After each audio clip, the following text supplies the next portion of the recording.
Pourquoi es-tu silencieux, Amjad? J'attends ta réponse depuis si longtemps, dis-moi. Maman, je te l'ai déjà dit, donne-moi du temps. Tu as déjà pris le temps. Et maintenant ton père est sur le point de se remarier. Et tu ne peux même pas décider pour le premier. Combien de temps père et fils mettront-ils ma patience à l'épreuve? Maman, je ne comprends pas pourquoi tu veux. Je vais me marier si tôt. Écoute Amjad, je suis déjà très inquiet.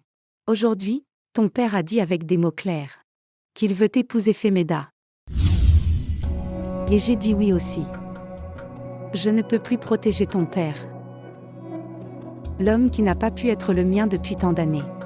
Comment peut-il maintenant? Il peut faire ce qu'il veut. Peut-être qu'il réalisera mes sacrifices après son mariage.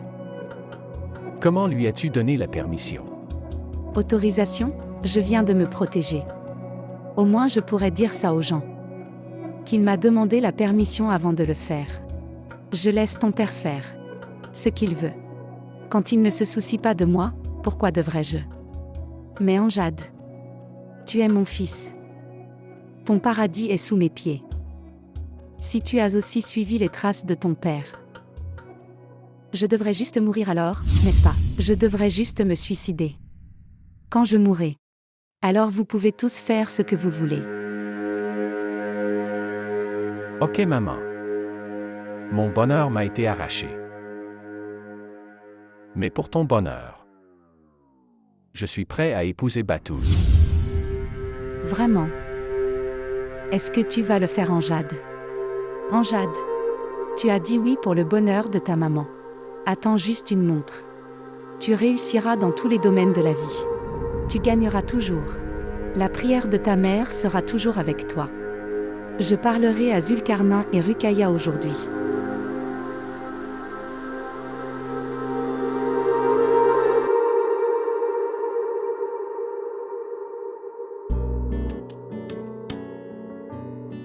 Si tu ne m'épouses pas, Amjad, je n'aurai aucune plainte. Mais si je suis sous pression, tu finis par m'épouser.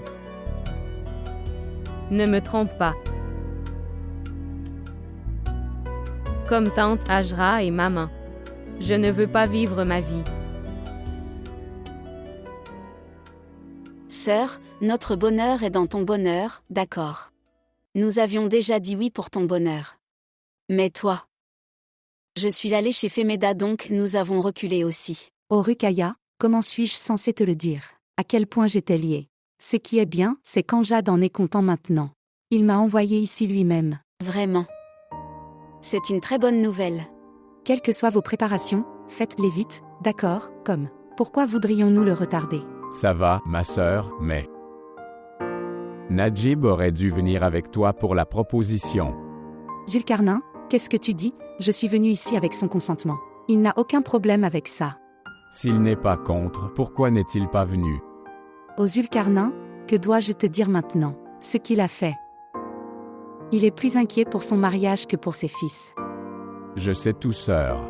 Je sais aussi ce que tu ne sais pas. Que veux-tu dire? Qu'est-ce que tu sais? Je surveille Najib depuis un moment. Il va à Femidas tous les jours. Non seulement cela, mais il va même dans les hôtels et les restaurants. Il mangeait de la nourriture chinoise.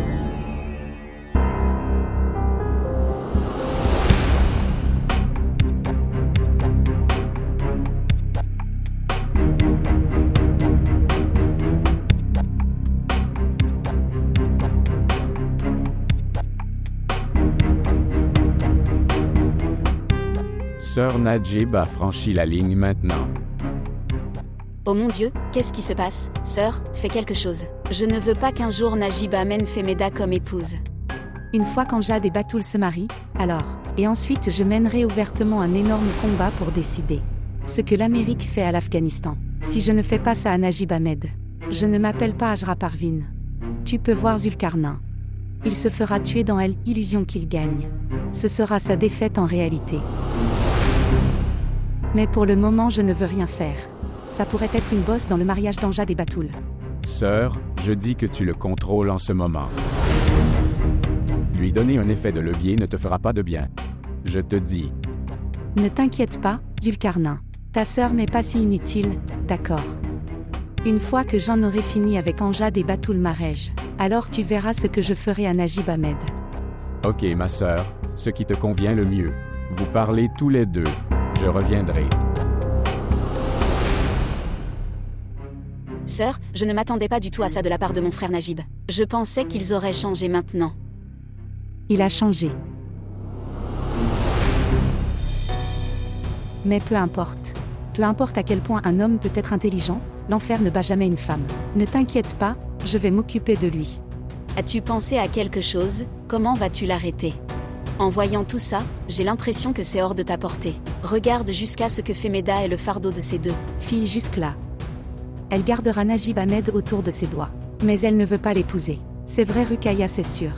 Que nous ne laisserons jamais ce fardeau de Gulnaz et Durdana sur sa droite. Ruqayya, fais-moi une faveur. J'ai la queue d'Imran, Gulnaz maintenant, d'accord. Il va commencer à y aller et... Alors Femeda saura que tu es toujours sur tes paroles. Et nous pouvons garder un œil sur Femeda.